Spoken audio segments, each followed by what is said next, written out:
مشاهدي المصرية في كل مكان، أهلا بكم وحلقة جديدة من حلم عمري. أحلامك هي كنزك، والنجاح بيبدأ بحلم، بالسعي والمحاولة والطموح والإصرار أكيد هتوصل لحلمك. في حلم عمري هنقدم لكم نماذج لأشخاص حاولوا وسعوا واشتغلوا على حلمهم لغاية ما وصلوا لحلمهم ولسه كمان بيحلموا. احنا النهارده معانا نموذج لشخصيه طموحه بدات حلمها في 87 لما كان بيعمل في احدى الورش الخاصه بتشكيل المعادن، والحقيقه حلم انه يكون عنده المصنع الخاص بيه، وبالفعل حقق حلمه. لكن زي ما احنا عارفين دايما الاحلام بنوصل ليها وبعدها بيكون ليها تابع تاني. هنعرف وصل لايه ولسه كمان بيحلم بايه. معانا النهارده المهندس سامي صيام. اهلا بحضرتك. اهلا بيك يا ستيفاني. يعني كلها احلام في احلام واحلام جميله، لكن عايزه اعرف من حضرتك بدات امتى حلمك؟ والله انا بدات من بدايه ما انا اشتغلت في سنه 87 في الورش بره. فانا كنت اول حاجه بحلم ان انا يبقى عندي ورشه. يعني كانت الورشه دي عباره عن تشكيل معادن ايه بالظبط؟ حضرتك بتشكل بعمل معادن بيبان وشبابيك وصور فيلل، هندريلات. لا الورشه اللي حضرتك كنت فيها في الاول كانت برضو خاصه بكده؟ نفس تمام. النظام ده كده. وبعد كده انا فكرت ان انا كان نفسي اعمل ورشه، والحمد لله عملت ورشه. كانت صغيره وبعد كده كبرتها بمساحه اكبر شويه. وبعد كده كبرت برضو بمساحه اكبر شويه. وبعد كده بقيت عايز اعمل مصنع. انا مش قصه الورش، مش انا عايز اكبر عن كده. فكان كل حلمي ان انا اعمل مصنع. في الحقيقه الفرصه جات لي من المبادرات اللي اتعملت أيوة. في العهد الرئيس فده اللي خلى عند حضرتك شويه طموح ان انا بالزبط. ممكن اوصل واحقق بالفعل حلمي. انا اول ما لقيت فيه عروض كتير، يعني منها المكان اللي هو تبع وزاره الاستثمار، كانت طرح اماكن في كمباوند صناعي. وتاني حاجه ان الاوراق بتاعتها فيها تسهيلات جامده جدا. وتالت حاجه ان الدوله بتساعدني. يعني في مبادره ال5% دي بصراحه كانت حاجه ايه، انا ما كنتش احلم بيها. يعني انا ما صدقت لقيت فرصه زي دي. جميل قوي ان حضرتك هتقول لنا يعني المبادرات ديت ازاي ساعدتك، وبالفعل انت يعني ازاي قدرت الدوله فعلا تساعد حضرتك وتقف معاك، لان كتير قوي هيتساءلوا ازاي اخدت القرض ده، عملت ايه الدوله معاك. لكن نطلع كده الفاصل ونرجع على طول بقى نعرف تفاصيل من حضرتك. اتفضل.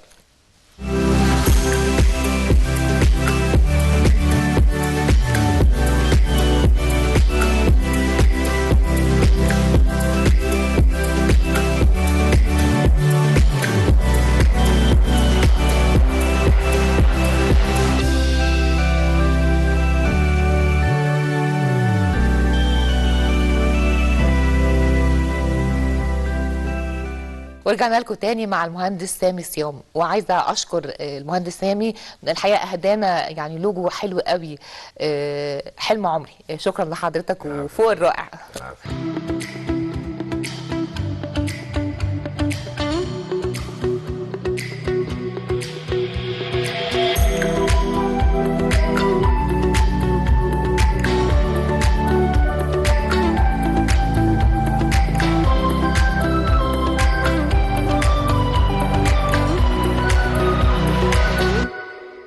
كنا عايزين نعرف يعني اكتر عن المبادرات اللي حضرتك استفدت منها وعرفتها ازاي.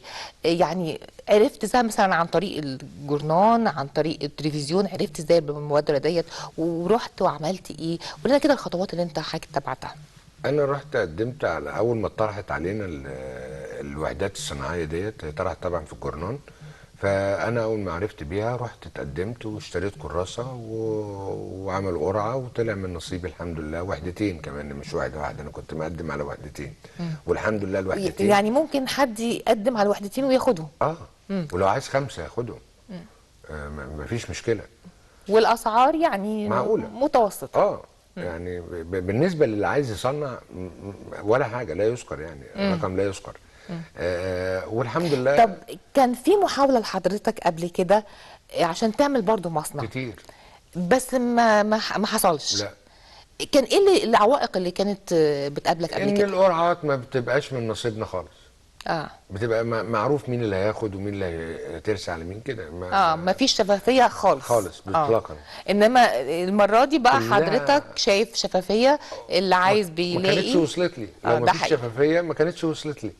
لان انا يعتبر يعني مصنع صغير، مش ما فيش، فانا لسه ببدا. فلو هي فيها وسايط او فيها كده ما كانتش وصلت لي. فالحمد لله رب العالمين. وبعدين ده غيري كمان، يعني انا شايف ناس تانية معايا برضو نفس القصه. واكيد القروض كمان اللي بتستعين بيها كانت متاحه، ويعني ممكن اي حد يبقى عنده مشروع ما صغير هي المبادره ممكن مطروحه من الدوله، من خلال بالظبط فيقدر يتوجه للبنك. بالظبط. وانا والبنك اول ما انا مشيت خلصت له كل الاوراق اللازمه، صرف لي. يعني انا اشتريت المكن من تركيا، سافرت تركيا واشتريت المكن من هناك، دفعت النسبه وجيت هنا كملت الباقي ال 20% التانيين. يعني كنت دافع هناك 10%، جيت هنا دفعت 20% والبنك كمل لي 70%. جميل. ونزلت المكن كله الحمد لله اللي يلزمني، اللي هو يخليني اعرف انتج الشيء اللي انا عايزه اللي انا حابه يعني. طيب في نماذج حضرتك جايبها معاك من المعادن اللي حضرتك شكلتها وبتعملوها في المصنع. ممكن نشوفها؟ ماشي. دي اشكال اهي مثلا، ده شغل حديد بيتقطع. جميل. بيتقطع ليزر. طبعا يعني الشكل اللي احنا عايزينه بنرسمه ونطلعه. مكن التقطيع ده مكن تركي ولا لا صيني؟ صيني. التنايه والمقص اللي تركي، اما الليزر صيني. تمام. واشكال زي كده، دي المفروض ديزاينات لابواب وشبابيك تمام. واسوار واي حاجه يعني احنا محتاجين نعملها كحليه بقى للباب نفسه. بالظبط كده. على المساحه اللي احنا عايزينها، بنحدد المساحه اللي احنا عايزينها بالحجم اللي احنا عايزينه. انا عامل بس عينات صغيره عشان اعرف اشيلها بس. اختيار برضو تصنيع يعني منتج مش كتير عندنا عنده المنتج ده، ان هو يفكر يصنع البيبان دي. ده التفكير ده نابع من ايه؟ يعني ليه حضرتك فكرت في حاجه زي دي؟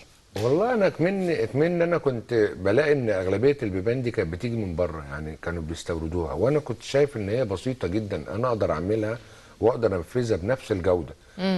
فاحنا ليه بنستورد؟ هي كل الحكايه شويه مكن، يعني انا شويه مكن يجوا انا هنطلع نفس المنتج محتاج. كل اللي جبت الحمد لله جبت كل المكن يعني. اللي فاضل لي حاجات بسيطه بس كماليات يعني. لكن المكن الرئيسي الاساسي جبته الحمد لله رب العالمين. حضرتك المصنع متخصص في صناعه الابواب والخزن. كمان ليه الخزن؟ يعني بالذات ليه اختيار الخزن؟ الخزن ما فيش حد، اولا كلها مستورده. ما فيش حد، يعني نادر قوي لما حد يعني المصانع هنا تصنع خزن. فانا برضو نفس القصه، انا قلت طب ليه احنا بنستورد الخزن ليه؟ يعني احنا ممكن نعملها واجود ما بتيجي من بره. صحيح. يعني نفس المكونات ونفس المواصفات هياها هنعملها، بل بالعكس ده افضل ما احنا صحيح نستوردها يعني. مين بقى اللي كان داعم لحضرتك لغايه ما حضرتك بقى يبقى عندك مصنع؟ مين كان داعم ليك؟ والله يعتبر هي يعني وزاره الاستثمار هي يعتبر اللي كانت في ظهرنا يعني الحقيقه. يعني اي طلبات مع هيئه تنميه الصناعات، كان في برضو حد من هيئه تنميه الصناعات وقف معانا برضو وساندونا كتير قوي لغايه ما الحمد لله رب العالمين كملنا المصنع على اكمل وجه. كان في ذهنك كده الحلم ده هيتحقق وحضرتك كنت لسه في الورشه اللي لسه بتشكل المعادن ولسه قبل ما يبقى عند حضرتك المصنع، كان في ذهنك هتحقق الحلم ده ولا كنت شايفه صعب؟ والله انا كنت بحلم بيه بس كنت بحس ان هو مستحيل. يعني بس كنت بحلم بيه، يعني كان عندي عقيده ان شاء الله هيجي يوم وربنا يكرمني وهعمل حاجه.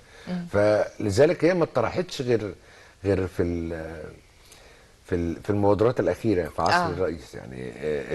قبل كده لا، ما كانت الفرصه. انا يعني لو قبل كده كان خلاص مستحيل ان انا اعمل مصنع. مستحيل. لكن الفرصه لما اتيحت لينا مكان ومساعده ماديه واوراق، يعني في حاجات كتيره قوي الدوله بتساعد فيها. حته الاوراق يعني دي كمان مهمه جدا، لان دايما جداً. عندنا هنا الروتين بقى اللي بيخلي اي حاجه ممكن تقف، لكن حضرتك الموضوع مشي على طول يعني. الحمد لله رب العالمين. يعني الوزاره ما بتاثرش في حاجه، يعني اي طلب احنا بنطلبه بنروح نقدمه وبنقدم طلب يطلع لنا الحاجه. يعني انا ماشي في الرخصه والحمد لله خلاص، فاضل لي حاجات بسيطه. في ناس تانية قعدت سنين ما عرفتش تطلع رخص. يعني قعدوا سنين ما عرفوش بسبب التعقيدات بتاعت الاوراق دي.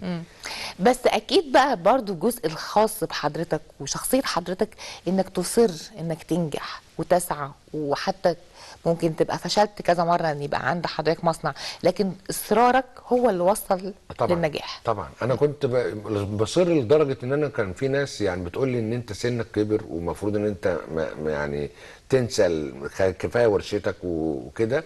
انا كنت مصر ان انا اعمله حتى لو هموت. يعني لو عملته ومت تاني يوم انا كده خلاص، انا كده ارتحت. حققت حلمي، حققت اللي انا كان نفسي ربنا فيه يديك واعمله الصحة. يعني. ما هو دايما حتى يعني حته السن دي المفروض يبقى بعيده خالص عن احلامنا، لان الحلم لغايه ما هنموت واحنا لازم نحلم يعني. بالظبط. والحقيقه يعني انا عملت المصنع ولسه بحلم ان انا يبقى ليه فروع وان انا اصدر وان انا انتج واصدر هو كمان. ده بقى يعني احنا يعني حققنا مش بس ان انا عملت المصنع وخلاص. صحيح، لان دايما الحلم لما بنوصل له بيبقى فيه بعده توابع تانية يعني. بالظبط. اللي بعده واللي بعده. حضرتك وصلت ان احنا بقى عند حضرتك دلوقتي مصنع، عايز يبقى بعد كده الحلم ايه التاني بقى؟ ان شاء الله ان شاء الله يبقى ليا فروع. فروع في المحافظات، في المحليه يعني. لسه العالميه بقى لا يعني. العالميه دي ما احنا ان شاء الله هنصدر باذن الله يعني بامر الله. دي المرحله، ده الحلم الثالث. لكن انا عايز اكبر، لان انا مصنعي لوحدي مش هقدر انتج لجوه والتصدير. فلازم يبقى ليا كذا فرع عشان يبقى المكان ده للداخلي والمكان ده للتصدير يعني يبقى فيه صحيح. تكافؤ في الطلبات اللي بتطلب يعني. على الاقل ايه، بدل ما الناس بتستورد من بره، لا مش هنستورد خزن. صحيح. احنا نعملها كلها هنا، واي خزن ايا كان نوعها بعون الله نعملها. يعني زي ما كنا بنتكلم كده، في خزن تبقى معروفه قوي او بيبان معينه كده بنجيبها من المانيا، لكن حضرتك شغال عليها يعني. بالزبط. بتعمل حاجه جوده عاليه جدا. جوده عاليه جدا ان شاء الله. والخزن شرحه برضه يعني الخزن اللي بتيجي من المانيا وبتيجي من اي دوله في العالم، احنا عندنا الكفاءه ان احنا نطلع افضل منها بفضل الله تعالى، مش زيها. صحيح. طب شايف حضرتك عشان نحلم اي حلم لازم كده نفكر بره الصندوق علشان نعرف نوصل؟ يعني حضرتك فكرت لما تيجي تعمل مصنع مش كتير عندنا متخصصين خزائن وبيبان، هل لما نحقق الحلم لازم يبقى حلمنا بعيد عن المألوف او خارج الصندوق؟ أكيد. عشان كده مثلا وصلت يعني ننصح كده اي شاب مثلا وهو عايز يحقق حلمه لازم يبقى يخلي حلمه ده بره الصندوق؟ اكيد طبعا، لان هو لازم يشوف ايه اللي ايه اللي الدوله متعطشه ليه، وايه اللي الناس بتستورده، وايه اللي عليه اقبال، فانا اقدر اصنعه هنا. يعني اشوف ايه الحاجه اللي انا اقدر اطلعها. والجديد محتاجه في اي مجال على فكره، مش بس محتاجها في البلد، وكمان مش كتير فيها يعني. بالظبط كده. احنا عندنا حته القطيع الحقيقه، لما حد بينجح في حاجه كله يمشي بالظبط ويمشي ينجح يعني هيعملها. انما حاجه فكرت بعيد خالص. بالظبط كده، لان انا مش عايز ابقى تقليدي يعني، مش عايز ابقى زي ما انا فاتح ورشه وشغال زي غيري، بعمل باب وبعمل شباك وبعمل اي حاجه. طب نصيحه بقى كده وتديها للشباب، لان دايما الشباب كده اول ما بيتخرج عايز حاجه معينه في مخه، ولو ما اتحققتش خلاص. نصيحه كده تقول له ايه؟ يعني لازم يبقى عنده ايه؟ يعمل ايه؟ يشتغل على نفسه ازاي؟ يصر ان هو ينجح ازاي؟ اولا هو اهم حاجه عنده يبقى الاصرار موجود، يعني يبقى عنده هو مصر ان هو يوصل لهدف. وطالما اصر، اي عقبه بتقابله هو هيقدر يتخطاها. اي عقبه، طالما انا عندي اصرار ان انا اوصل للحته دي، يبقى انا اي عقبه تقابلني لازم اوصل لها، اعديها واعالجها واوصل لها. لكن الانسان الضعيف هو بس اللي بيجيب، يعني اول ما تقابله مشكله يرجع لورا. لكن لا، انت هتقابلك عقبات. مفيش حاجه عشان الواحد يوصل لحاجه لازم هتقابله عقبات. فالعقبات دي لازم لما كناش نعديها عشان الاكبر، انا باصص للاكبر، فالعقبات الصغيره دي خلاص يعني. احلى ختام ان مفيش حاجه ممكن توقف اي حلم عمرنا اطلاقا. ده مهم جدا، وما نيأس خالص. طبعا يعني مستنيه بقى حضرتك تحقق بقى الحلم الكبير اللي هو نصدر بقى للخارج ان شاء الله، تبقى معانا هنا باذن الله. بشكر طبعا المهندس سامي صيام، شكرا لحضرتك. الله يبارك فيك. احلى ختام يعني لازم ما نيأس، لازم يبقى عندنا اصرار ان احنا ننجح، وبالاصرار هنوصل لحلمنا ان شاء الله. نشوفكم الاسبوع الجاي مع حلم جديد وحلم عمري.